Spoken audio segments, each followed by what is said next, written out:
Hello and welcome back to Inquisitor Martyr. Last time we kept going with our Void Crusade, and we will pick that back up. We'll be going to...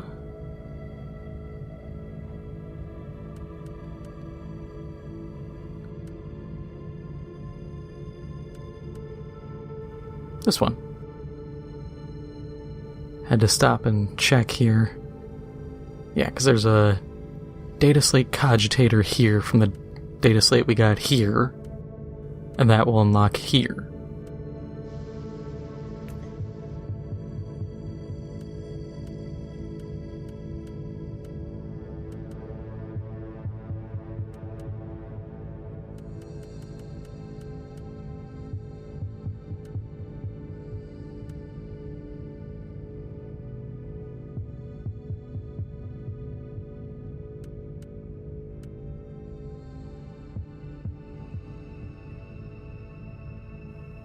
Ooh, heat resist, gross.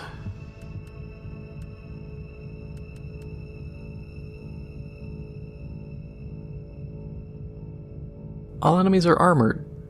Acceptable.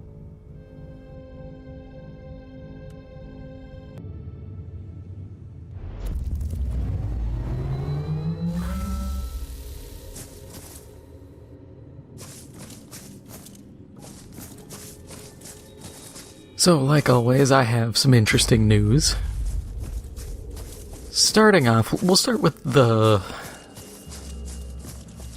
smaller news. It's still very important because it's actually kind of big still. Game Battles is shutting down. Which, if you don't recognize the name, I don't blame you. But they've been a site that's been around for well over 20 years. And they did gaming tournaments. That was their whole deal, and they're closing now. Which, I'm not surprised. I'm really not surprised by any shutdowns at this point.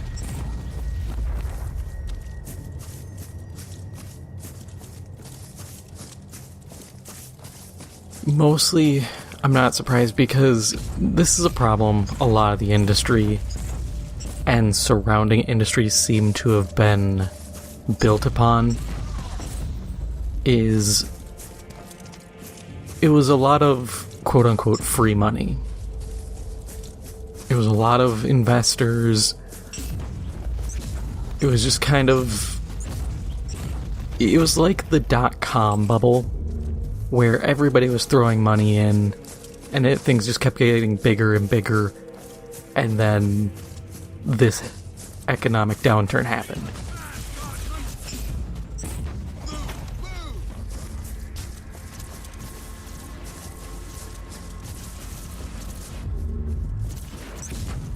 Sometimes all it takes really is something like this to happen. We saw a lesser version of this during 2008. Like I've said, the financial crisis then. But that hit studios more than tertiary industries. And I'm surprised Game Battles survived to this day, because the tournaments that were going on were mostly controlled by the developers. League of Legends, the LCS, was controlled by Riot. Overwatch League, until they actually just recently completely killed it, was owned by Activision and Blizzard. MLG was owned by, I believe that's Microsoft. So these weren't small things. Siege's tournaments for Rainbow Six. They're not these like little things. It isn't Smash tournaments, where it's a bunch of tiny orgs. The fighting game community is the only community, I think, at this point that still retains small organizers.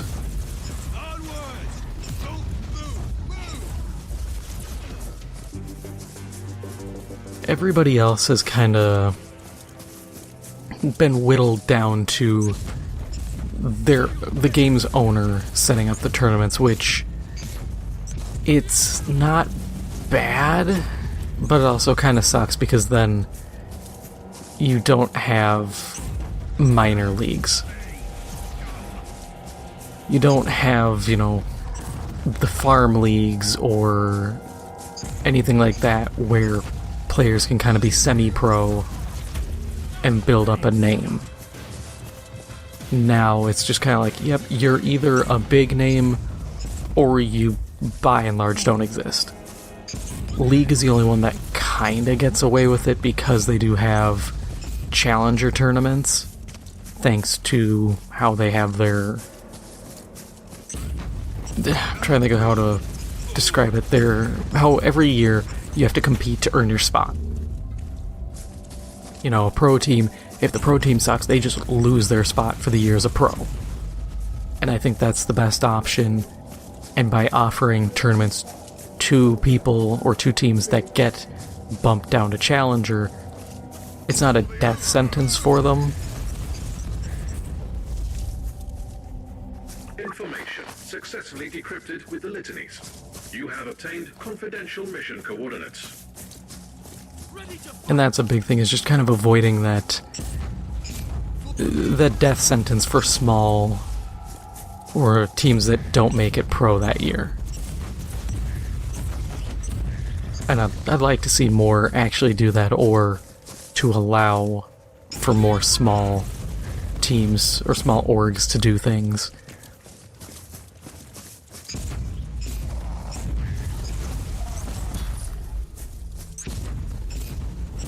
But yeah, so they're out, which is rough. Overwatch League finally done and dusted, though Blizzard claims that it'll come back in a new iteration. I don't think so.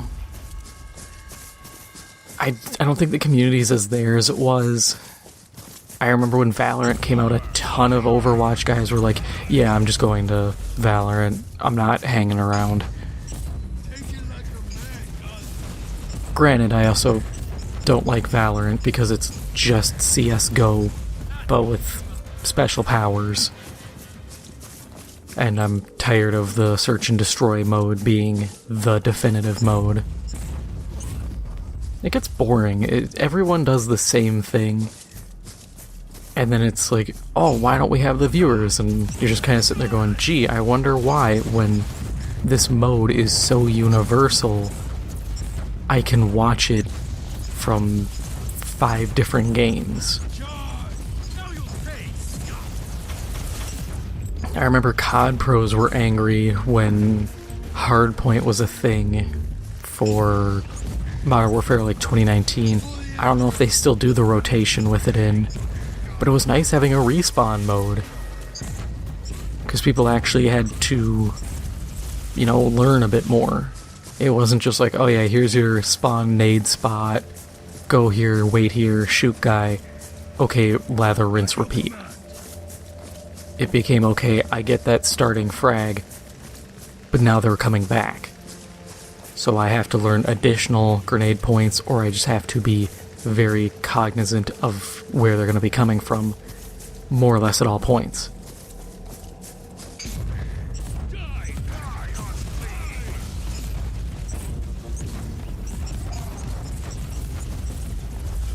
Or, I keep talking about it, Mag, great example would have been like Sabotage. I think Sabo would have been a great mode. It would take a while because those matches could drag out if your defenders are really good. But that would have been fun. 32 versus 32. If you want to do a more pro version, you could knock the teams down to 16-16. It's got respawn. It has a timer between respawns. So that's something I actually haven't talked about a lot, is there's a timer. So it was like every 10 seconds you'd have a spawn wave. So if you got screwed, or you were you're monkeying around with which build you want and weren't in like the prepped stage for deployment, you could have a 20-second deploy timer. And that was cool. But they could do something like that, or even interdiction, where there was no attacker defender, it was just kind of a smaller team domination, but you were reliant on your APCs for respawn. That would have been a cool mode.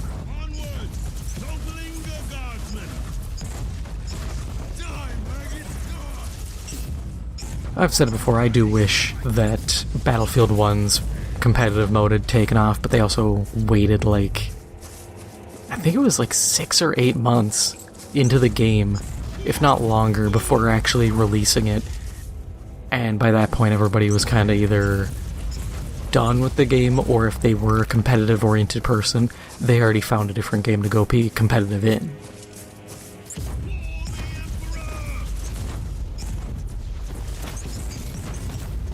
EA is really bad at that, now that I think about it.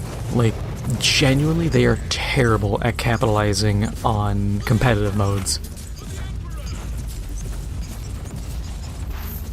The only thing they really have is competitive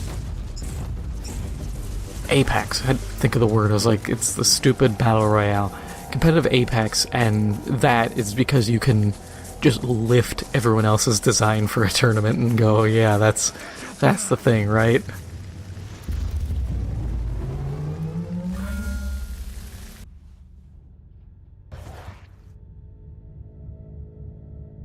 Oh, yo, holy lasgun? Ooh, we gotta check that.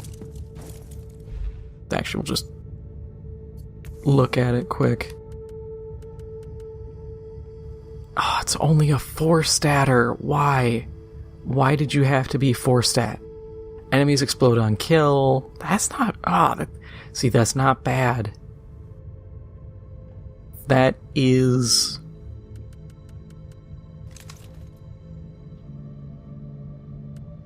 See, you look at it, that simple 4th stat missing kneecaps this thing so hard. And that makes me sad, because I would instantly switch to it. Because damage bonus, solid. Chance to cause burning on heat skill hit, it's all heat. Efficiency to slow and shock effects, enemies explode, take shock. I think that works. But it's only 4-stat. And yeah, I can put slots into it, but I can only put like 2 slots. So I'm still behind. We won't favorite that. That'll just get dumpstered, sadly. That sucks. I was really hoping on that one. That would have been really cool. To be fair, at least it's not like a holy bolt pistol or something that's just meh to the nth degree. I mean, look at that. 6-stat. That is primo right there, getting a 6-stat weapon. Alas, can't get everything we want. What's our seasonal mission looking like? Still just an incursion. Alright, we'll let it ride. Yeah, no tarot mods for this.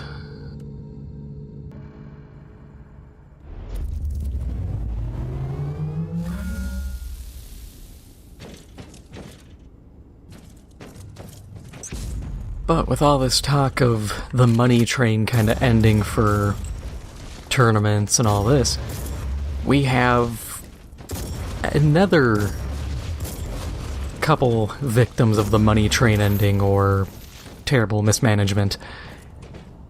0 punctuation. So, you know, Yahtzee Croshaw doing his fun, fast-talking criticisms of games. Yahtzee left The Escapist. And a lot of people left The Escapist because apparently they fired, like, one of the editors. And the company in charge, Gamers, Gamurs, they bought up a ton of outlets, and they've been wanting to have more AI-driven content, which I've done a little bit on it. I'll tell you again, AI articles suck. Because all it is you're using some form of API to scrape parts of the internet. So, like I had said in the past, it would scrape like, let's do a Fallout article. Okay, scrape r/Fallout or r/Fallout 4 or Fallout 76 or whatever it may be. And it'll just scrape stuff and slap together articles off what it pulls. This player discovered a cool thing in Fallout 4 after 200 hours. And it'll be a guy being like, I didn't know you can put up displays and put your power armor in them. Or you can use power armor stations as displays. It'll be something so inane and brain dead because it's not adding anything. It's just taking whatever's there and trying to spin some article and being like, whoa, isn't this wacky and zany and totally not just someone who's half brain dead. So, this AI stuff, it's, as much as I think AI is here to stay, in terms of writing articles for sites, it's gonna kill more sites than anything.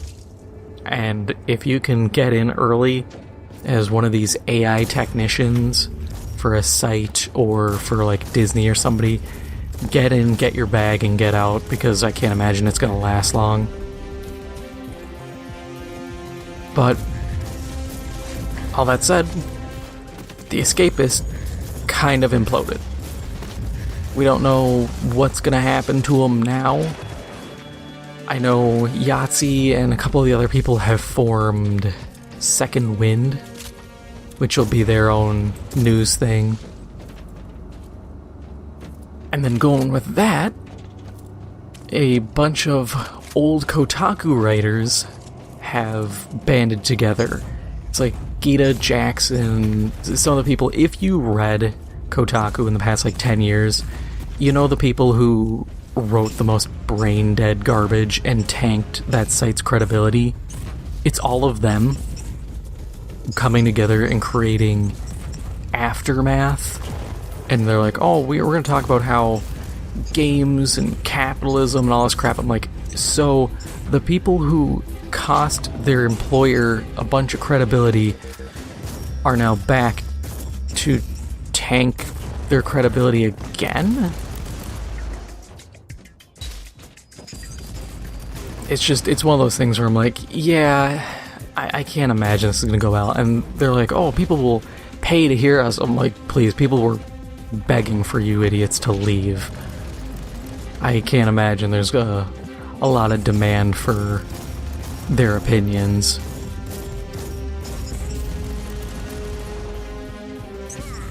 I wish I wasn't getting just pummeled senseless here.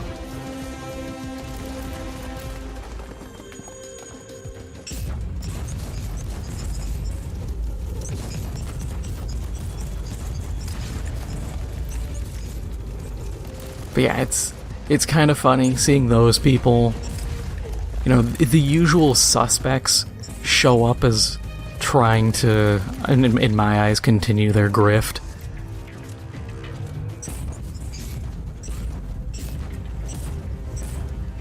But it kind of shows where things are going, and even Kotaku's had issues recently of potentially going under, because they got hit with layoffs under the guise of, I think they said, redundancies.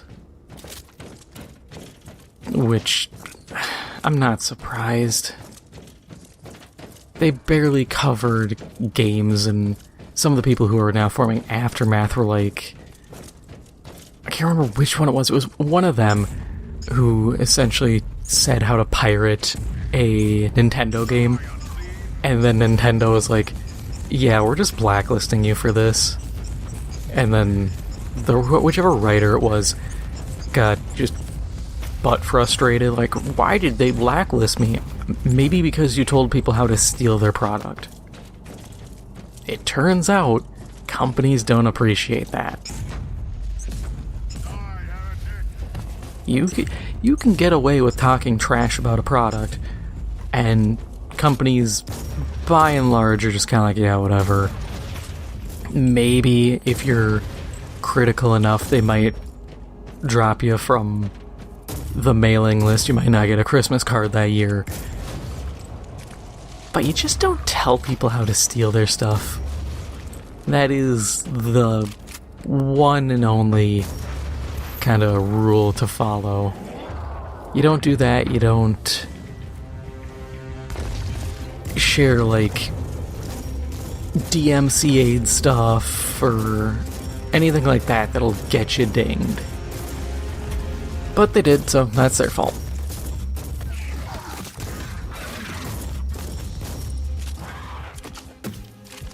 But in the end, I'm not surprised with all the redundancies and stuff. Like I said, the money train's running out. At the moment, there isn't a lot of justification for spending on these outlets, especially when so many of them are so biased or so far gone from what they once were.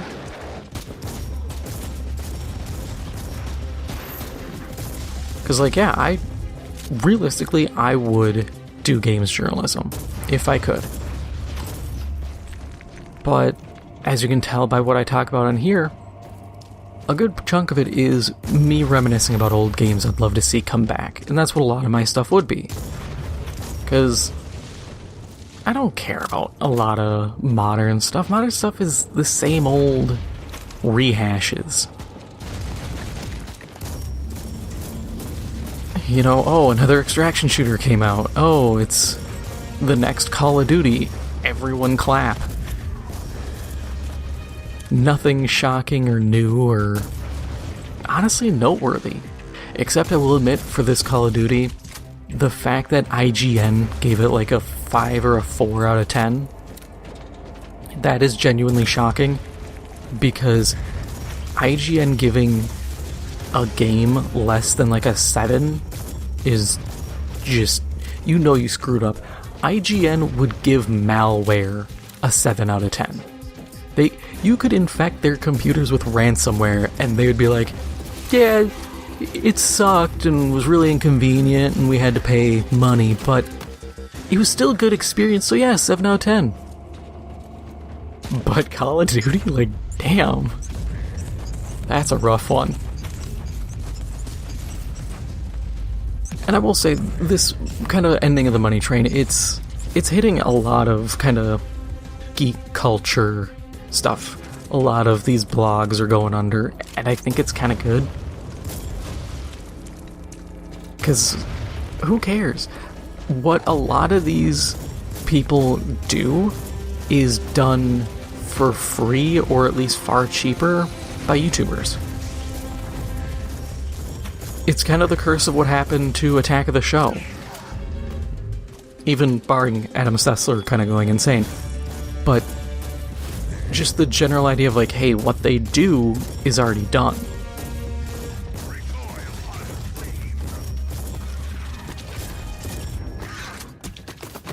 Which, it is unfortunate, but there's always the hope that something better will rise from the ashes.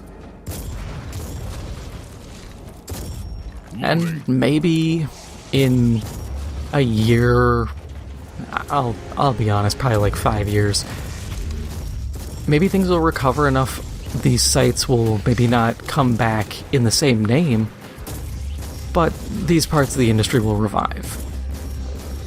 Though seeing the geek culture sites kind of disappear is nice, because if you knew what they were doing for a lot of them, it was not good. Not even like the quality was trash, but just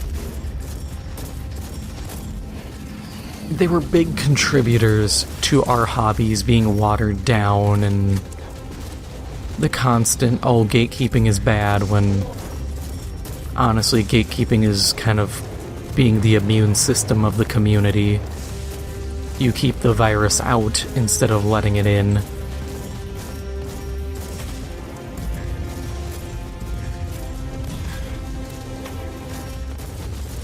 But I'm glad, at the end of the day, like, at least Yahtzee and some of those guys will come back in one way or another. He doesn't have the rights to zero punctuation, so it'll just be something else of similar style, likely, but different name. Some punctuation.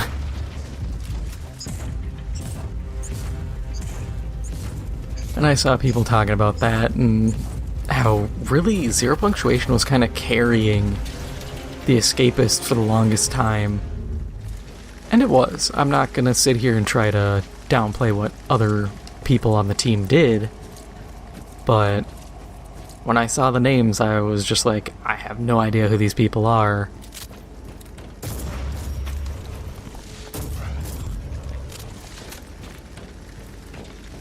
But things definitely have changed.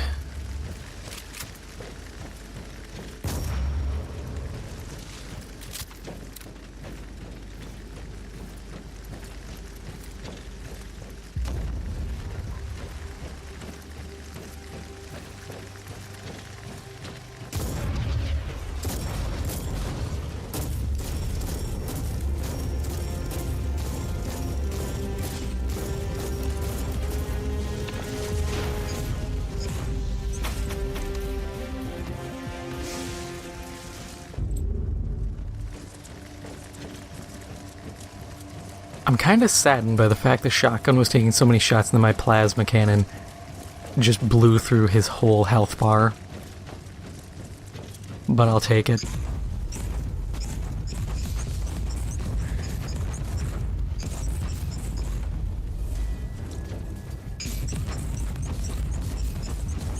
Kind of the curse of building all plasma. Or at least all heat damage. Does make me wonder if I did the Psalm Doctrine that converted some of my damage to heat, would that allow me to leverage all my heat damage stuff? Because if possible, that would be really good. That raises a lot of questions, though, because if I did half heat, half physical on the shotgun, then I'd be able to, in theory, leverage the physical damage tree, and there's some good stuff there, especially at the end. And if that's the case, you can do some really gross combos. But I don't know if they really planned for that, because that feels like one of those too good to be true situations.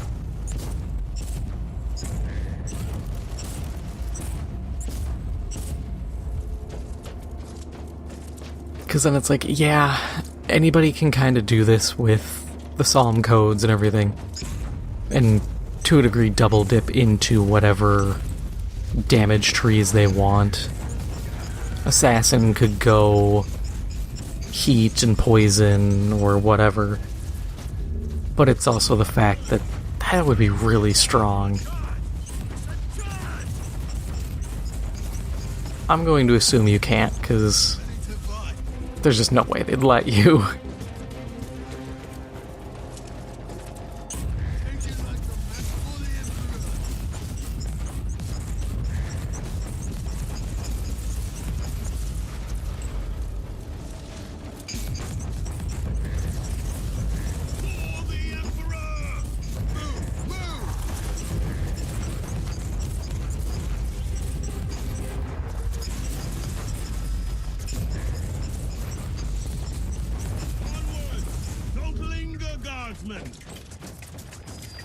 Oh, thinking of layoffs, it just reminded me, another bit of layoffs. Digital Extremes, they're like external publishing branch. They cut a bunch of people there. And they gave Wayfinders back to, I think, Airship Syndicate is the devs, or are the devs. Loading. I don't blame Digital Extremes for doing that. Wayfinder, I played the alpha, and it wasn't that good. The grind was really boring. The progression felt really dumb. It was a lot of problems that they didn't seem to fix before launch. And then, obviously, they had that really badly fumbled launch. So they were kind of in a bad state as is. Airship says they're gonna keep supporting the game, which is good, but people were saying, at least for like PlayStation, no one has platinumed the game because a number of quests are broken.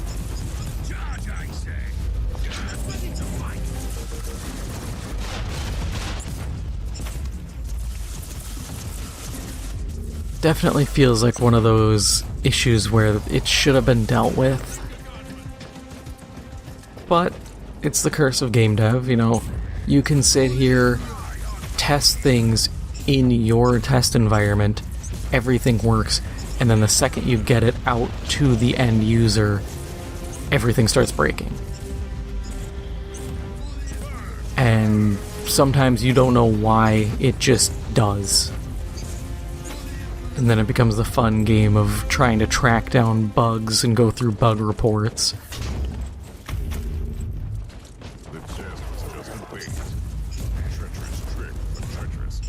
Also remember, there's a, if you have it for PC, Battleborn, remember that game?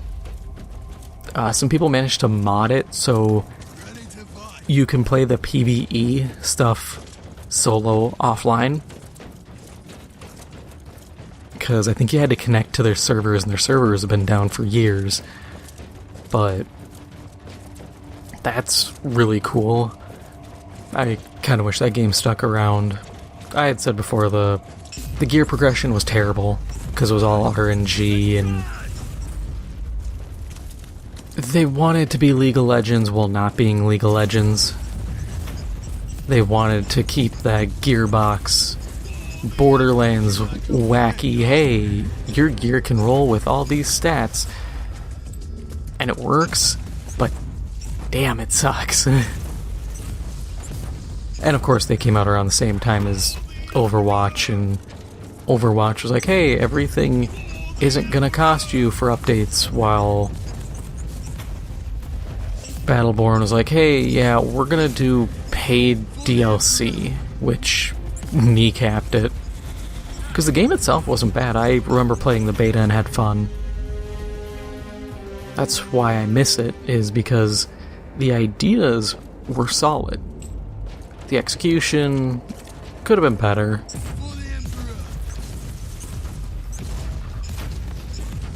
But I don't think we'll ever really see that coming back.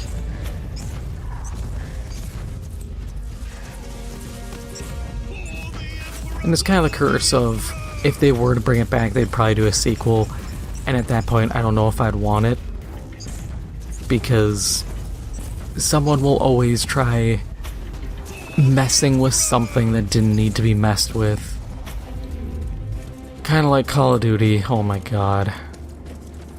If you haven't seen Modern Warfare 3's unlock system, you do daily challenges to unlock stuff, so it'll be like, oh, you want this weapon? It will cost you 3 successful daily challenges. So you get your 3 dailies per day. Then you can win and you will get another challenge, and you have to keep winning. And the problem there that people keep seeming to forget, because they're like, oh, this isn't that bad. The problem is you don't control whether you win or lose. Really. With skill-based matchmaking, it is so focused on trying to get you a 1 win-loss that we've all seen it. You do well, and suddenly you get put into matches where you are carrying or having to carry people who seemingly have no thumbs.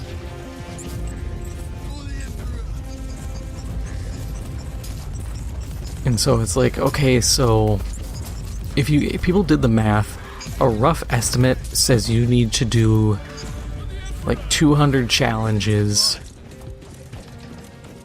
which varies because there's a couple weapons that are 2 challenges, there's some that are 3, 5, and 8. And it's not just weapons, it is attachments for weapons, it is the aftermarket kits that they made a big deal showcasing and talking about. There's some of your tacticals and lethals, your grenades, your streaks, some of your perks. They locked 58 items behind it, and it is the worst progression system. And I imagine they're going to try that next year, just because it keeps people around. And at this point, I think Call of Duty is kind of collapsed into this gelatinous goo that exists merely to increase metrics, which metrics are terrible. I will say that entirely. I hate companies that use metrics, like, oh, we have this much screen time, because it goes from something useful, saying, oh, hey, players play this much time. Players do this very frequently. And it becomes, okay, how do we get more time out of people? How do we convince them to spend more money? The metric becomes the goalpost, as opposed to just a measurement. And it renders the measurement useless.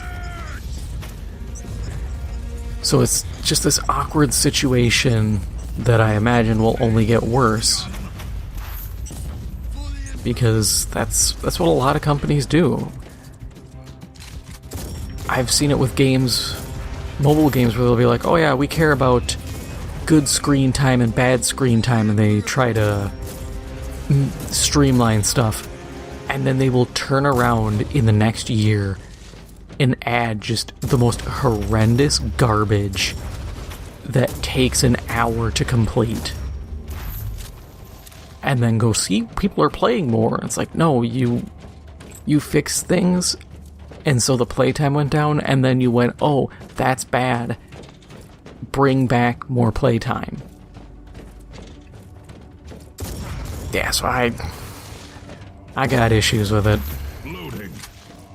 There was a protective hex on the chest. I must defeat the summoned creature. For the Emperor!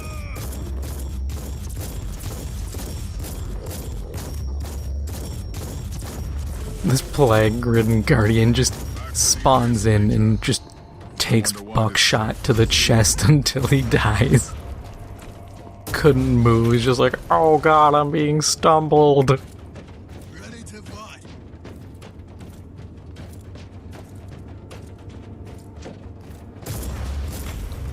Yeah, there's just been a lot of changes going on lately. The industry, it's in a weird place.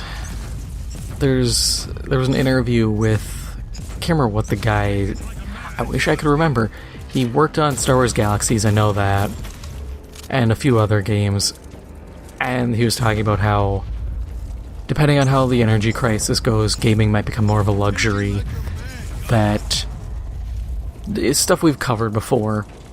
The cost of games, like producing them, has gone up exponentially. That... oh, what else was there? There was some interesting stuff. The big things I took from it were like the cost, the push for forever games. This idea that games need to last longer and longer because they're all live service. So you can't just do, oh, we'll pump out a game and then in 3 years we'll pump out another game, or in 5 years, and we'll make our money by just doing game after game. Look at Fortnite, how long it's been around. Look at GTA, 10 years, and now we're finally getting a new one in the foreseeable future. We'll find out more come December. This is such a big thing now. Destiny 2's been around for 8 years, I think, and now they're kind of ending it, and we'll see how long it stays finished, or when we're gonna see Destiny 3, The Taken Wallet 2 come back. Because God knows I can't imagine they're gonna do too hot with Marathon now that it's delayed to 2025.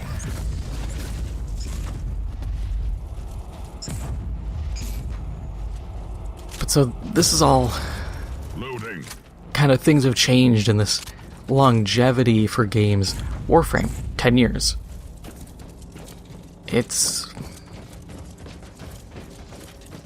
I don't see a problem, but I also see a problem.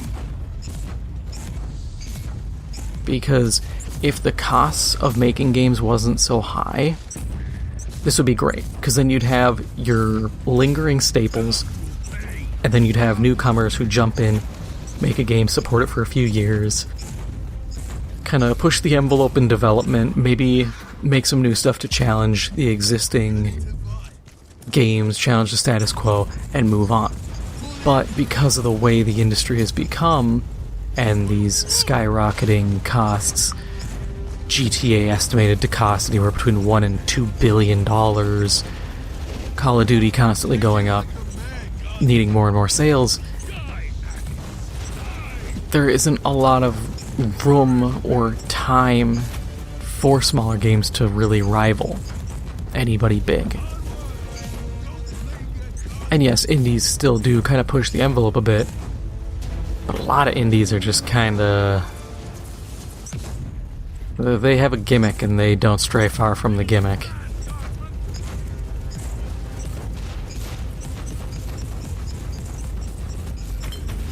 Which is unfortunate. Wow, I just ate that. I kind of panicked the second I realized what I was standing in.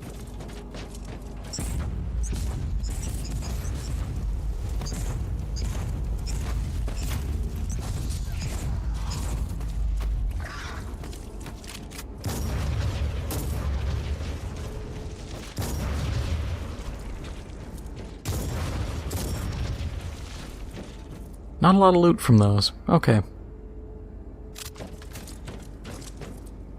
Hang on a second. Was there supposed to be something here? There's an info fragment, apparently.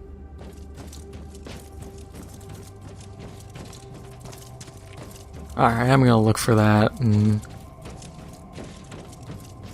sort that out. Okay, so I guess the info fragment must be like the mission reward, because there's nothing here.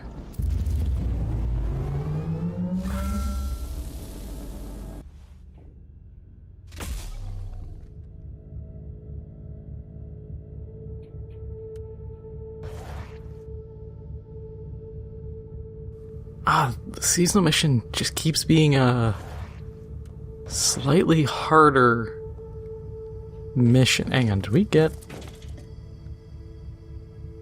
I didn't pay attention if we got an info fragment.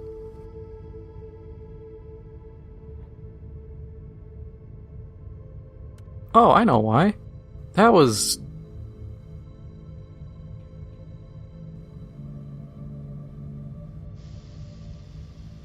What? Am I stupid? Did I pick the wrong mission?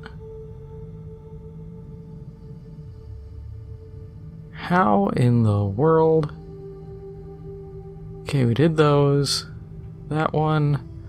That one, that one, that one. I see. Yep. Alright, yeah, we'll just blitz this one then.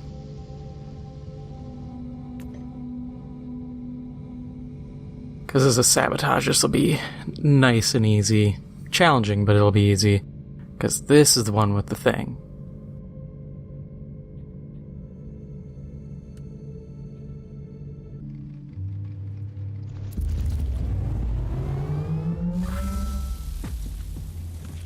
Okay, no messing around shooting a bunch of extra containers for attempted loot. Let's just get this knocked out.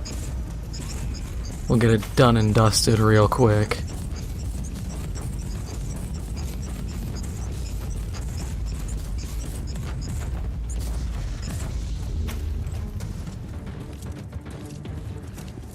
My kingdom for an accuracy boost when I'm full autoing.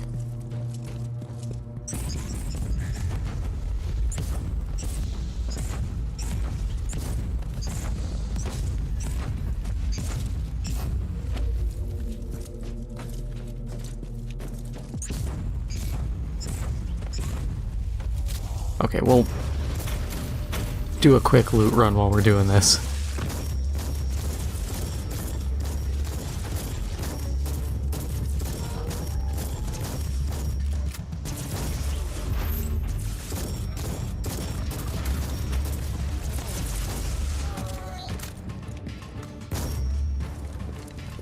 This also helps because I want to get this leveled or the traits unlocked to see what we're working with on this shotgun. For not really having anything built around boosting it though, it's solid. I am pleasantly pleased with it at the moment.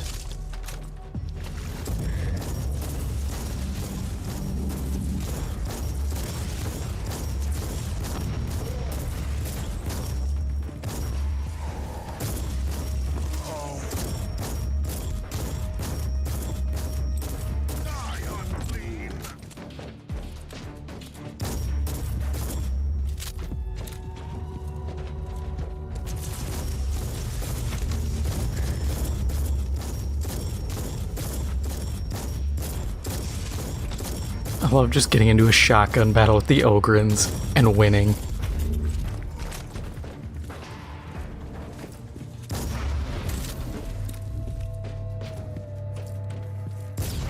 They just have no counter to just the sheer volume of fire.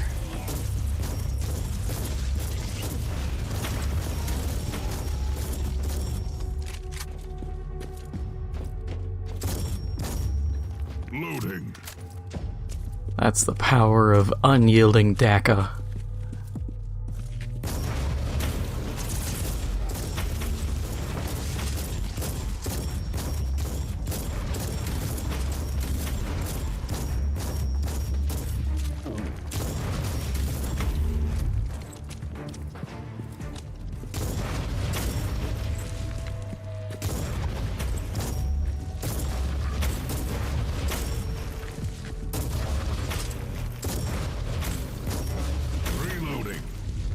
Inquisitor. Electrospectral scanning revealed info fragments of high importance in close proximity.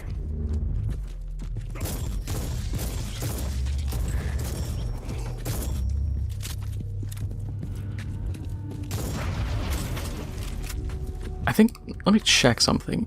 Ooh, we're getting pretty high on loot. Is this... No, wrong button. Okay, shred, knockback, giant killer. Oh, that's actually really good. For some reason, I thought this was Fleshbane.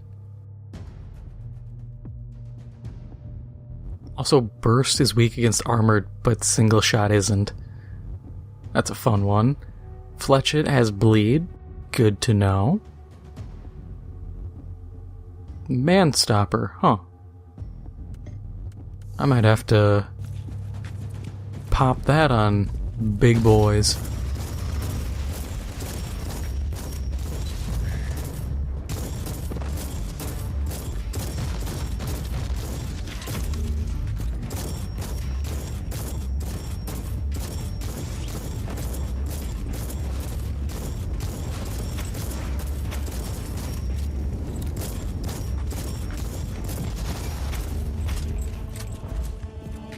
Yep, that's what I wanted.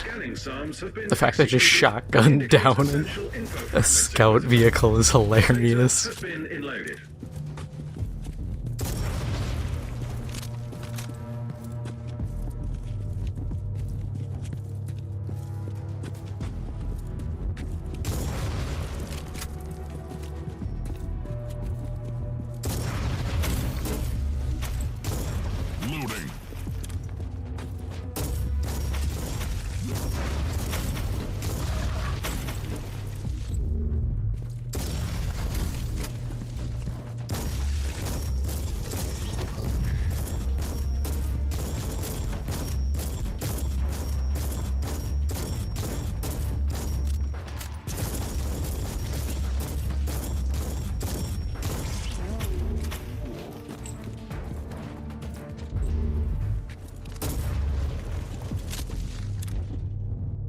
I'll be honest, I was kind of worried about equipping the shotgun off the rip.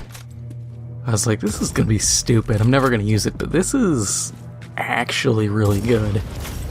And the funny part is if I had put more points into like AoE, I could increase the effectiveness of this immensely. I could increase the range. It is very tempting, because I think I could do some really gross damage output with this. Because that's the problem the Flamer has, is it's slow. You kind of creep forward, but this is just like, yep, move fast, beat ass, hit someone with a man-stopper round. I can vibe with that. That's more or less my mantra to living anyways.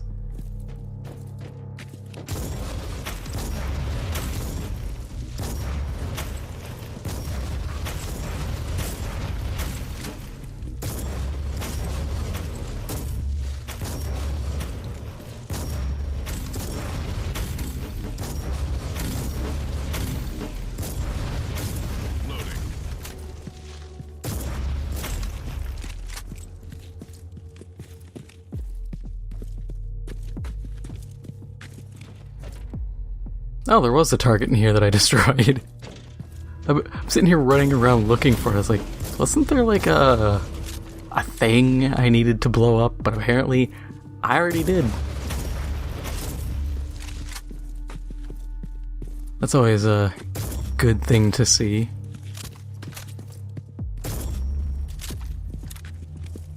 Let's get this last bit and dip.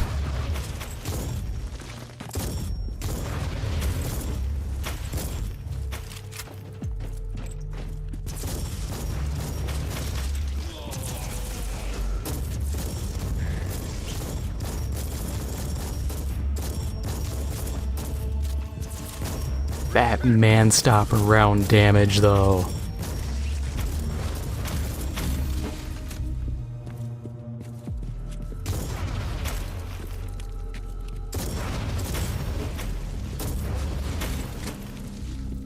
I saw that health just plummet.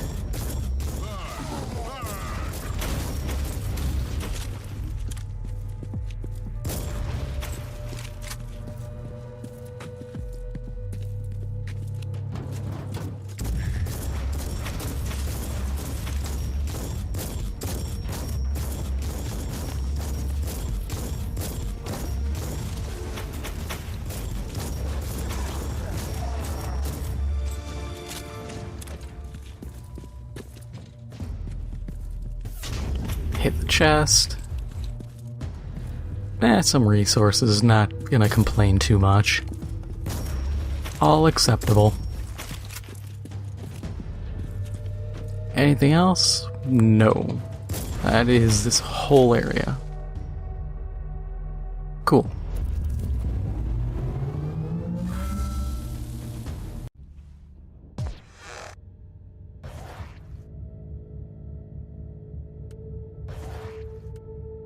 Alright. Quick loot peek. Not that good. Not really messing with plasma pistols. That's fine.